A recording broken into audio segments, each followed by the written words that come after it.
এই ক্ষমতায় যেতে না যেতেই বিএনপির নেতা কর্মীদের চেহারার বদল আমরা দেখতে পাচ্ছি। পরিষ্কার কথা, বিএনপি যদি এটা উপলব্ধি করে, যারা আন্দোলন করে।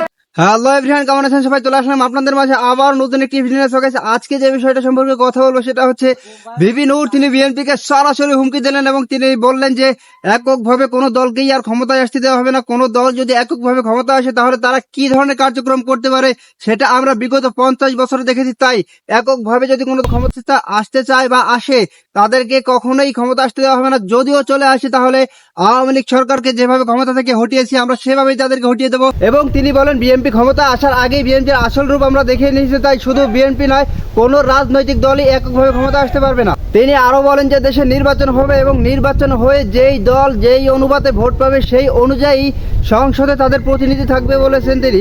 তো গাইস, কথা না বলে চলে যাবো আমরা সরাসরি স্ক্রিন এবং বিস্তারিত থাকছে সম্পূর্ণ ভিডিও জুড়ে।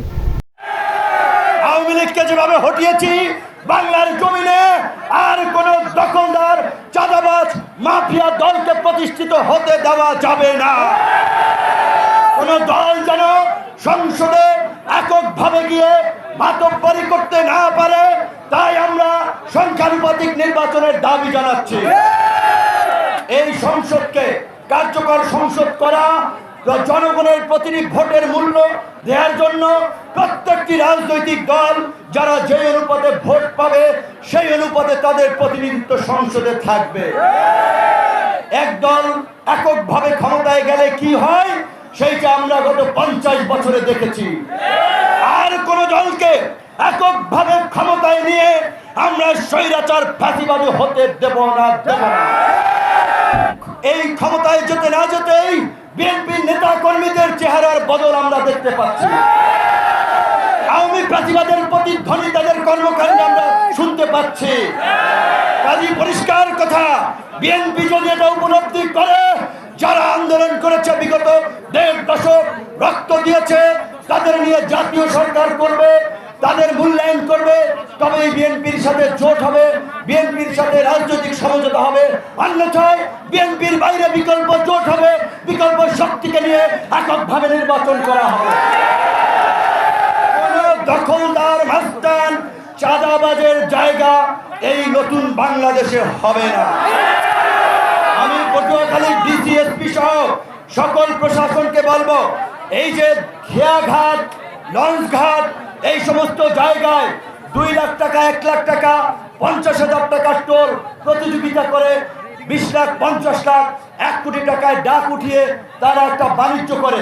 এই খেয়াঘাট, লঞ্চ ঘাটে কোনো ডাক চলবে না।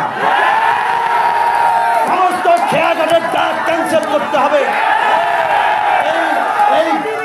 এই 2-4 টাকায় সরকারের কোষাগারে কিচ্ছু আসে যায় না। এখন সরকার যে ট্যাক্স আইন করেছে, আমরা সবাই ট্যাক্স দেব সরকারি কোষাগারে, আমরা সবাই ফান্ড দিয়ে সরকারকে সমৃদ্ধ করব। কিন্তু চাঁদাবাজদের সুযোগ দিতে এই ছোটখাটো টোল, লঞ্চঘাট, খেয়াঘাটে কোনো ইজারা হাট বাজারে চলবে না। কারণ এই হাট বাজার, খেয়াঘাট, লঞ্চঘাটের ইজারাকে কেন্দ্র করেই এই চাঁদাবাজ দখলদার মাফিয়া বাহিনী তৈরি হয়। আজকে গণ অধিকার পরিষদ নিবন্ধিত হয়েছে। আমি নেতা কর্মীরা পরিশ্রম করেছে, তাদেরকে ধন্যবাদ জানাই। বিশেষ করে আজকে আপনারা যারা এসেছেন, অনেক ধন্যবাদ এবং কৃতজ্ঞতা। কিন্তু আপনারা এই কথা মনে রাখতে হবে, 1 মণ দুধের মধ্যে 1 ফোঁটা চনা পড়লে যেমন দুধ নষ্ট হয়, তেমনি ভাবে এই যে আপনারা বিশাল সমাবেশ করেছেন, এইটা দেখে কিন্তু অনেকের মাথা নষ্ট হয়ে যাচ্ছে।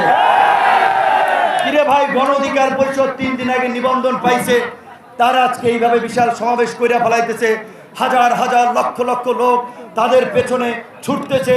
কাজেই আপনাদের মধ্যে রাজনৈতিক বোঝাপড়া এবং ঐক্যের খুবই প্রয়োজন। সো গাইস, আপনারা সম্পূর্ণ ভিডিওটি দেখলেন এবং এই ভিডিও সম্পর্কে আপনাদের মূল্যবান মতামত অবশ্যই কমেন্ট বক্সে জানিয়ে যাবেন। দেখা হবে আপনাদের সাথে অন্য কোনো ভিডিওতে। ভালো থাকবেন, সুস্থ থাকবেন, আল্লাহ হাফেজ।